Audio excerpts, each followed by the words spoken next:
তপনস কিচেনের বিশেষ নিবেদন সবজি কারি, ভেজিটেবল কারি বানিয়েছি। আজ আপনাদের জন্য নিরামিষ হবে, পুরোটা দেখুন এবং আমাকে ফলো করুন।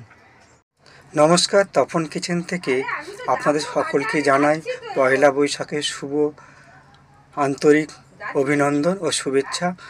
আজ আমি আপনাদের জন্য নিয়ে এসেছি এক নতুন ধরনের রেসিপি, যা রুটি, পরোটা ও গরম ভাতের সঙ্গে খুব ভালো যাবে। সাইড ডিশ হিসেবে বানাবো। কুমড়ো, পটল, আলু, টমেটো ও কাঁচা ছোলা দিয়ে আজ আমি আপনাদেরকে বানিয়ে দেবো এক নতুন ধরনের সাইড ডিশ। খুবই টেস্টি এবং গরমের জন্য খুবই উপকারী এবং ভীষণ খেতে সুস্বাদু। বাড়ির জন্য বানিয়ে নিন। তো চলুন আমি এগুলোকে কেটে রেডি করে নিই। মশলা করার জন্য আমি নিয়ে নিয়েছি চারমগজ, সামান্য পরিমাণ আদা ও পোস্ত, একটা কাঁচা লঙ্কা। আপনারা যেরকম ঝাল পছন্দ করেন সেই হিসেবে কাঁচা লঙ্কা বা ঝালের পরিমাণটা দেবেন।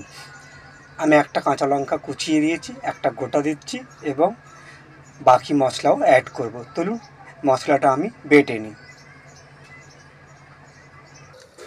ওভেন জ্বেলে দিয়েছি, কড়ায় পরিমাণ মতো তেল নিয়ে নিয়েছি।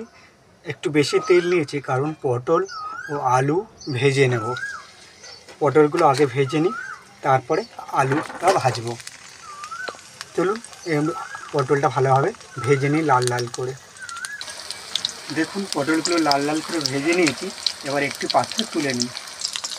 আলুটা তেলে দিয়ে দিয়েছি, একটু লাল লাল করে ভেজে নিই। আলুটা লাল লাল ভাজা হয়ে গেছে, একটি পাত্রে তুলে নিই।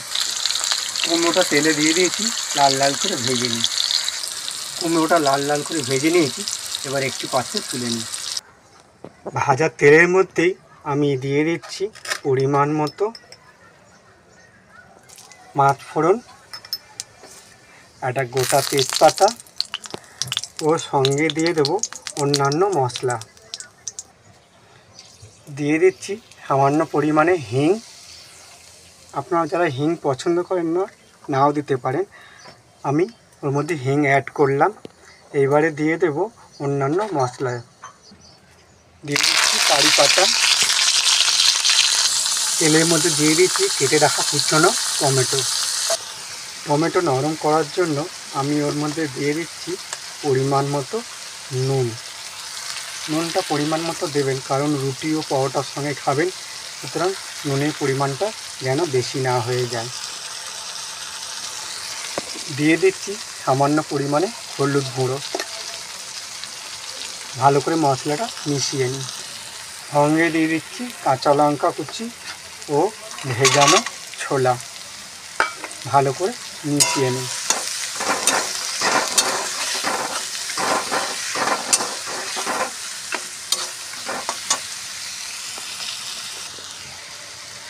যে মশলাটা শিলে বেটে নিয়েছিলাম সেটা দিয়ে দিলাম। ছিল আদা, পোস্ত আর চারমগজ ও কাঁচা লঙ্কা বাটা। ভালো করে তেলের সঙ্গে মিশিয়ে নিই এবং হালকা করে একটু ভেজে নিই। দিয়ে দিচ্ছি কাশ্মীরি লাল লঙ্কার গুঁড়ো। ঝাল হবে না, শুধু রং বাড়াবার জন্য ও দেখতে সুন্দর হওয়ার জন্য কাশ্মীরি লঙ্কার গুঁড়ো অ্যাড করলাম। মশলাটা কষানো হয়ে গেছে, আমি ওর মধ্যে দিয়ে দিচ্ছি ভেজে রাখা সবজিগুলো। ভালো করে মশলার সঙ্গে মাখিয়ে নিই। মাখানো হয়ে গেলে সামান্য পরিমাণে জল দিয়ে এটা একটু ফুটিয়ে নেব। গায়ে গায়ে হবে, মাখা মাখা হবে। রুটি, পরোটা ও গরম ভাতের সঙ্গে আপনারা বানিয়ে ফেলুন বাড়িতে। এই পুজো পার্বণের দিনে, বাসন্তী পূজা, অন্নপূজা ও পয়লা বৈশাখ উপলক্ষে আপনারা নিরামিষ হিসেবে সবজি বানিয়ে নিন এবং আপনারা আনন্দে এবং উপভোগ করুন। মশলাটা মাখিয়ে নিয়েছি সবজির সঙ্গে। এবার দিয়ে দিচ্ছি পরিমাণ মতো জল সিদ্ধ হওয়ার জন্য। বেশি জল দিলাম না, অল্প পরিমাণে জল দিয়ে এটাকে 10 মিনিটের জন্য সেদ্ধতে দিয়ে দেবো।